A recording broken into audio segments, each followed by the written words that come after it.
The chat functionality in Teams is really fun and enjoyable and can go a long way to replacing internal emails. We will show you in this walkthrough how to get the most out of the chat part of Teams. Please appreciate that all personal details have been blurred out or pixelated in order to conform to GDPR policy. Hi, and welcome to Chatting in Teams. In this video, we will walk you through how to get the most out of the chat functionality in Teams. So let's get started. If you click on the chat icon on the left-hand side, this will open up the chat part of Teams, which is very much the instant messenger component of Teams. There are two ways of starting a new chat in Teams. The first way is to click on the new chat icon, which looks like a box with a pencil in it, and type in the name of the person you would like to start chatting with. Choose the person who you want to start a chat with, and hey presto, start chatting away. Equally, you can search for the person in the search bar while in the chat part of Teams, click on the person you want to chat with, and start chatting away. Now, let me take you through the icons at the bottom of the type a new message bar. The great thing about Teams is that if you hover over any icon, a label appears telling you exactly what that icon does. The first icon is the one that looks like the letter A. This is the format button. Normally in Teams, you can only send a single line message. If you press enter after having typed the message, it sends the message. If, however, you wish to send a longer or more structured message, then click the format button and this opens up your formatting box, which has most of the formatting tools you would see in Word, PowerPoint, or Excel. You can now type a message, and every time you press enter, it drops down a line rather than sending the message. You can also insert bullet points, numbers, and format the text as required. To send the message now, click the arrow button here. This goes a long way to replacing internal emails. The next icon is the set delivery options. This allows us to mark a message as standard, which is default, mark it as important, or mark it as urgent, which will notify the recipient every 2 minutes for the next 20 minutes. The next icon is the attach icon, but we are not currently able to attach anything within chats due to OneDrive not yet having been activated here at Macmillan. We are able to share documents in Teams channels, but this will be covered in another video. The next icon along is the emoji tab. This will open up all of the emojis in Teams, which helps to make your messages more fun, colorful, and expressive. We also have GIFs, which are really fun, and we're big fans of this in the learning and development team. We literally have full conversations just in GIFs. And there are also stickers. If you click on the stickers icon, all of the stickers come up categorized on the left-hand side. The great thing is though, if you click on this great circle with the pencil in it, you can now change the text within the sticker. Another great option here is being able to schedule a meeting straight from the chat by clicking on this icon here. Please refer to the Meeting in Teams video for more guidance on meetings. Now, let's look at the messages themselves. If we hover over a message sent to us, we are able to react to it. We can like it, love it, laugh at it, be surprised at it, be sad at it, or even be angry at it. Also, if we hover over a message, the 3 little dots or ellipses come up, which give us more actions. This allows us to save the message, mark it as unread, share it to Outlook, or even translate it if it's in a different language. We can equally react and perform more actions to our own messages. If we click on the ellipses, this brings up a list of more actions. We can now edit or delete our messages in case we have made any typos or any errors.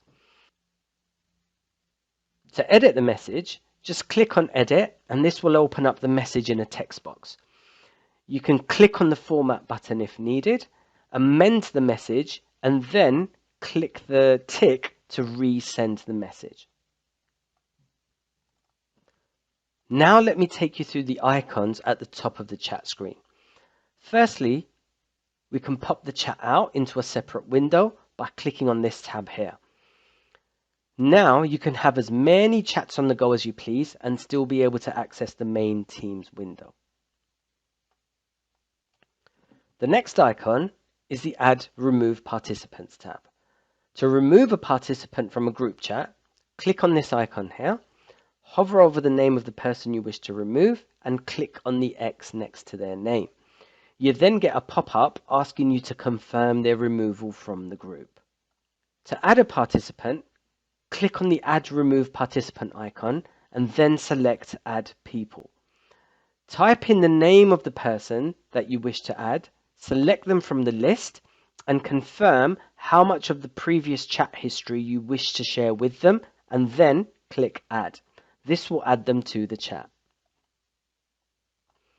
Last of all, you can call someone straight from a chat by clicking on one of these buttons. You can start a new video call, an audio call, or a screen share call. Now that we're happy with the chat functionality, let's now look at organizing your chats.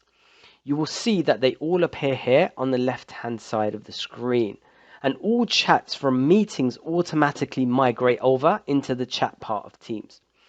If you notice at the top of my screen, you see all of my pinned chats, and underneath those are recent chats. The recent chats move up and down depending on who you have been chatting with most recently, whereas the pinned chats stay at the top of your screen. If you hover over the name of a chat, the ellipses appears on the right-hand side. If you click on the ellipses, this brings up more actions. From here now, we can mark the message as unread, pin it to the pinned list, add it to your favorite contacts. We can mute the chat so you don't get constant notifications. We can hide the chat, and we can also ask to be notified when the person becomes available if they're busy at this moment in time. In the case of a group chat, we can even leave the group chat from here. So let's go through some of this in more detail. So, for example, let's say Sally's chat was pinned because we were working on a project together, but the project came to an end. If I hover over Sally's name and click on the ellipses and then choose Unpin, it drops this chat thread down into the recent list. I can now choose to remove this from my list totally if needed by clicking on the three dots and then selecting Hide. So, in Teams, we cannot delete chat threads, but we can hide them. The great thing about this is that if in the interim Sally messages me or I message Sally, then the entire chat thread will still be visible. All you have to do is click in the search bar, type in the name of the person you want to chat to, select the correct person, and voila! You see the whole chat thread comes back up. You can now message as per usual. If you hover over the name of the chat, we can now choose to unhide and pin the chat back if you wish to. We can see from the chat if somebody is busy or not by looking at the color of the dot on their profile picture. If the person you wish to speak to is busy, i.e. red, you can click on the ellipses next to their name and click Notify when available. You will then get a notification as soon as their status changes to available, which is green. You will need to switch this off, otherwise you will constantly get notified when they become available. To do this, hover over their name, click the ellipses and choose the Turn Off Notifications option. This covers many of the functions available in the chat part of Teams. Play around with it, have fun with it, and remember, you can't break Teams.